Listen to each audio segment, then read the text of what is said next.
Dengan kemenangan Charles Leclerc di Monaco 2 pekan yang lalu, Ferrari musim ini sudah memenangkan 2 dari 8 balapan sepanjang 2024. Catatan yang tak terlalu buruk jika mengingat seberapa gila dominasi Red Bull tahun lalu, di mana mereka hanya kecolongan 1 kali yang sama-sama juga dilakukan oleh Ferrari di Singapura. Kemenangan Leclerc di Monaco harus diakui terasa berbeda, karena mungkin untuk pertama kalinya setelah sekian lama, Red Bull terasa begitu jauh dan memiliki celah yang terbuka untuk bisa dikalahkan. Rentetan kesulitan yang dialami oleh Max Verstappen dan RB20 di Miami, Imola, sampai Monaco membuktikan jika Red Bull tidak sedominan sebelumnya, yang membuka peluang bagi tim rival supaya bisa mencuri kemenangan jadi lebih besar. Sekarang pertanyaan yang bakal menghiasi akhir pekan ini adalah, mampukah Ferrari menang lagi, terutama di GP Kanada, atau Red Bull malah comeback seperti sebelumnya, di mana ketika habis kecolongan, maka Verstappen akan mengamuk dengan menang balapan setelahnya. Itu belum termasuk McLaren, yang sekarang mereka sudah berada di satu level yang sama dengan Ferrari, utamanya semenjak upgrade di Miami, yang berujung ke kemenangan Lando Norris. Namun sebelum itu, performa 3 tim papan atas akan ditentukan oleh karakteristik sirkuit Gilles Villeneuve di Montreal. Sirkuit ini bisa dibilang memiliki karakteristik yang spesifik dan punya tantangan tersendiri dibanding trek lainnya. Trek Montreal mungkin jika dinilai di atas kertas, memiliki banyak kemiripan dengan sirkuit Imola dengan curb yang tinggi serta aspal bergelombang. Bedanya adalah jika Imola adalah murni sirkuit permanen yang aspalnya sering dipakai ajang balap, maka Montreal adalah sirkuit semi jalanan yang beberapa bagian diantaranya dipakai untuk umum dan sangat jarang dipakai event balap selain F1. Ada beberapa alasan kenapa Ferrari diprediksi bisa tampil kuat di Kanada dan mereplikasi performa yang mereka tunjukkan di Monaco. Memang, jika melihat bagaimana Ferrari yang PHP di Imola, trek Kanada di atas kertas mungkin tidak akan menguntungkan bagi SF24 Evo. Namun perlu diingat kalau Imola adalah debut dari upgrade besar di mobil dan tim belum menemukan settingan yang optimal serta masih meraba-raba seperti apa perilakunya di sirkuit. Data yang mereka dapat di Imola kemudian diterapkan begitu datang ke Monaco, yaitu Ferrari tahu jika SF24 Evo punya potensi keunggulan ketika di fase masuk tikungan.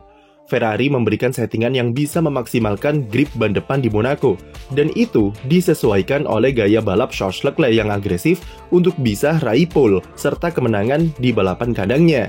Di tikungan lambat yang berkarakter flowing seperti sektor 1, mungkin Red Bull masih unggul, tapi begitu masuk tikungan yang butuh pengereman serta entry tikungan yang agresif seperti novel chicane dan swimming pool, keunggulan Ferrari sangat besar di sana, terutama dengan curb yang tinggi serta aspal bergelombang. Itulah yang akan Ferrari incar di Kanada akhir pekan ini. Sirkuit Gilles Villeneuve memiliki setidaknya 3 tikungan chicane, dan semuanya mengharuskan pendekatan agresif dengan grip ban depan yang kuat. Tak lupa juga di ketiga chicane tersebut memiliki curb tinggi yang mau tidak mau harus dilindas jika ingin mendapatkan lap yang optimal. Kedua aspek itulah yang akan dieksploitasi oleh Ferrari di Kanada untuk bisa mengincar keunggulan dari Red Bull. Indikasi yang dimiliki oleh Ferrari untuk saat ini sangat positif jika dilihat dari simulator yang menunjukkan jika mereka bisa tampil kuat di sana. Red Bull sendiri juga tak mau terlalu berekspektasi dengan performa mereka di Montreal, mengingat kelemahan RB20 di sirkuit bergelombang dan curb tinggi sangat terbuka tahun ini dengan tim rival yang improve gila-gilaan. Apalagi dengan masalah korelasi data di simulator, mungkin bakal sedikit menambah rumit akhir pekan Red Bull di Kanada. Tetapi meski pesimis, ada beberapa faktor yang bisa mendongkrak performa Red Bull, dan setidaknya GP Kanada nanti tidak akan berjalan seburuk Monaco, atau bahkan mereka bisa kuasai lagi barisan terdepan seperti sebelumnya. Pertama, sirkuit Montreal tahun ini sudah diaspal ulang untuk menutupi beberapa gelombang atau bump di trek. Ini tentu jadi angin segar bagi Red Bull yang sudah dibuat pusing dengan aspal yang bumpy dan jadi pemicu semua problematika di RB20. Meskipun aspal baru tersebut masih misterius seperti apa karakternya dan bisa saja malah jadi bumerang dengan gripnya yang berantakan. Namun setidaknya Red Bull bisa lebih mudah dalam mengatur settingan suspensi atau floornya. Tinggal curb tinggi saja yang jadi PR, dan pendekatan yang mereka lakukan di Imola bisa jadi mereka terapkan di Kanada karena kemiripan karakternya. Kedua, Montreal adalah sirkuit yang menuntut kemampuan traksi atau grip belakang dari mobil. ada beberapa titik di sirkuit di mana traksi bakal sangat krusial, yaitu di exit tikungan kedua, lalu tikungan ke-7, dan yang paling krusial adalah exit tikungan ke-10 atau hairpin. Red Bull selama ini dikenal dengan keunggulan mereka dari segi traksi, terutama ketika long run atau saat balapan. Manajemen ban belakang mereka sangat bagus dan jadi faktor pembeda dengan tim-tim lain. Itu membawa kita ke faktor ketiga yang bisa membuat Red Bull kembali kompetitif di Kanada, yaitu lurusan panjang. Dengan traksi yang oke di tikungan hairpin dan lurusan panjang setelahnya, itu adalah keunggulan mutlak yang dimiliki oleh RB20 bersama mesin Honda di belakangnya. Inilah yang jadi pembeda ketika mereka kesulitan di Imola, dan begitu pula jadi indikator yang dirindukan Red Bull saat kecolongan di Monaco. Traksi dan lurusan, ditambah dengan faktor skill Max Verstappen akan diandalkan Red Bull untuk bisa menahan gempuran Ferrari serta McLaren yang akhir-akhir ini cukup merepotkan mereka. Dan berbicara soal McLaren, entah kenapa kami lebih yakin soal performa tim besutan Andrea Stella ini daripada Ferrari untuk Kanada. Terutama setelah melihat performa mereka di Imola dan fakta jika McLaren adalah tim yang bisa menempel Ferrari di sirkuit terkuatnya di Monaco. Ferrari masih harus melakukan beberapa kompromi atau pengorbanan dari segi settingan mobil supaya bisa tampil maksimal di Kanada, terutama dari segi aero balance supaya tidak terlalu mengandalkan grip ban depan, karena traksi juga penting di sana. Harus diingat juga kalau di Monaco, Ferrari sangat fokus ke settingan untuk kualifikasi dan pengorbanannya di aspek long run tidak terlihat karena kondisi balapan yang saling adu manajemen ban.